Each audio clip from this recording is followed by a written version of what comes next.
हमारे बीच राष्ट्रीय गौरक्षक दल के संयोजक उत्तर प्रदेश व महाराष्ट्र श्री महंत बजरंग दास जी और मंडलाध्यक्ष श्री परवेश पांडे जी और जिला अध्यक्ष श्री विवेक सिंह, सब लोग बिहारा गौशाला में उपस्थित हुए हैं।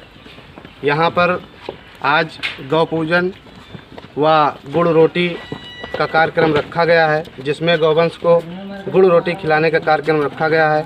हमारे प्रधान प्रधान प्रतिनिधि ललित कुमार जी भी आज उपस्थित है यहाँ पर। तो आइए इस विषय में हम बात करेंगे कि जिस स्वरूप हमारे राष्ट्रीय गौरक्षक दल के जो भी व्यवस्थापक हैं ये गौ पूजन का कार्यक्रम करते हैं या गौशाला में आए दिन कुछ ना कुछ कार्यक्रम करते हैं, इसके विषय में गाय माता की सुरक्षा को लेकर के हम कुछ चर्चाएं करेंगे। महंत जी, आए दिन आप देख रहे हैं कि जिस प्रकार से गौ की व्यवस्था राष्ट्रीय गौरक्षक दल कर रहा है, उसमें देखना ये है कि जितनी भी व्यवस्था हमारे संयोजक या जिला अध्यक्ष जी करते हैं उसका पालन भी हो रहा है या केवल आप लोगों के आने से व्यवस्था ही हो जाती है। राष्ट्रीय गौरक्षक दल स्वयंसेवी संस्था है। यह आत्मबल से अपने संगठन के द्वारा, गौ सेवकों के द्वारा जो कुछ उपलब्ध होता है उसके द्वारा गौशालाओं को संचालित करने में सहयोग करता है।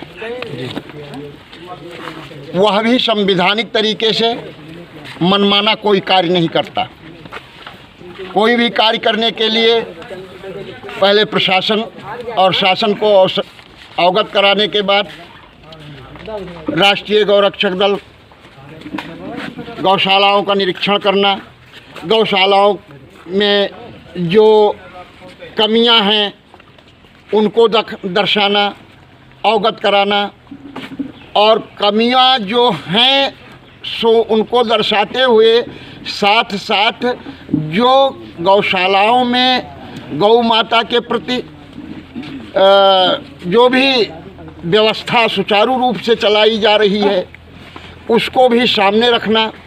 कहीं गौशालाएं बहुत ज़्यादा सुंदर दिख रही हैं, जहाँ बहुत सुंदर व्यवस्था है, लेकिन वह व्यवस्था सरकार के द्वारा सारी व्यवस्था नहीं पूरी हो सकती। जब तक हमारा समाज जागरूक नहीं होगा तब तक सरकार कहाँ तक कार्य करेगी। हमारे प्रधान जी ने आज समुचित व्यवस्था कराई है जी।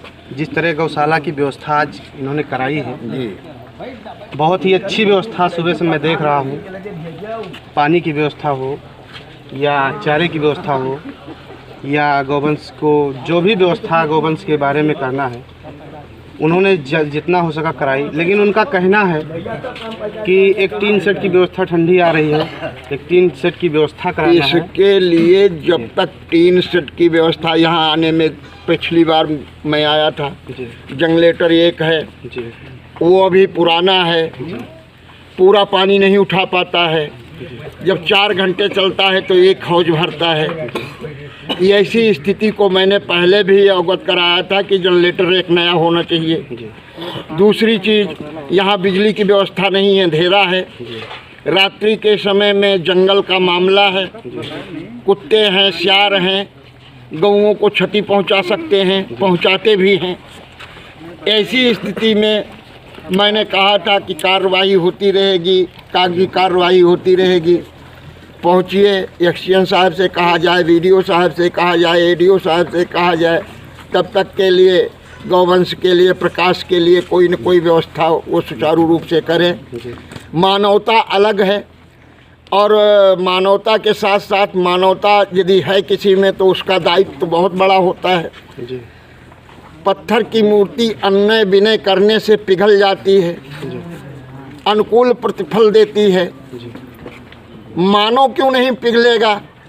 और यदि अनुनय विनय क्षमा याचना से मानव नहीं पिघल रहा है तो निश्चित ही वो दानव है। और दानों से निपटने के लिए संगठन बिल्कुल तत्पर है, उसके लिए हम पीछे कदम नहीं हटाएंगे। रही बात संगठन को बढ़ावा देना, संगठन को संगठित करना, गौओं को संवर्धन करना, गौओं का संरक्षण करना, गौओं की सेवा करना, यह राष्ट्रीय गौरक्षक दल इसके लिए प्रतिबद्ध है। और इसके लिए जो भी कदम उठाना पड़ेगा हम संगठन के द्वारा उठाएंगे। जैसे आज यहाँ रोटी और गुड़ का कार्यक्रम रखा गया, किसी एक व्यक्ति विशेष पे इसका कोई दबाव नहीं। जो कुछ हो पाया हमारे राष्ट्रीय गौरक्षक दल आपके तहसील अध्यक्ष के द्वारा, संगठन के द्वारा, समाज के द्वारा ये सारी सेवा की गई। उसी प्रकार से मैं ये चाहता हूँ कि सरकार से जो व्यवस्था मिल रही है वह मिल रही है। सरकार के व्यवस्था के बाद जो व्यवस्था और भी कमी दिखती है वो हमारे संगठन के द्वारा, समाज के द्वारा, जन जागरण के द्वारा उस व्यवस्था को सुचारू रूप से लागू किया जाए। जो कमियां हैं उसको दूर किया जाए।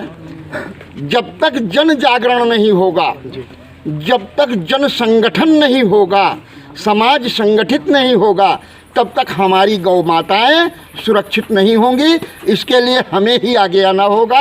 ये हम लोगों का कर्तव्य बनता है, दायित्व बनता है। जैसा कि महाराज जी के भाषाओं को सुना, राष्ट्रीय गौरक्षक दल के लिए 24 घंटे तत्पर हैं। जो सेवाएं हो चुकी हैं वो करेंगे। प्रधान जी भी साथ में सारी समृद्धियों के साथ जुड़े हुए हैं। राष्ट्र नमन समाचार पत्र से जिला संवाददाता सुरजीत शर्मा के साथ शिव किशोर शुक्ला।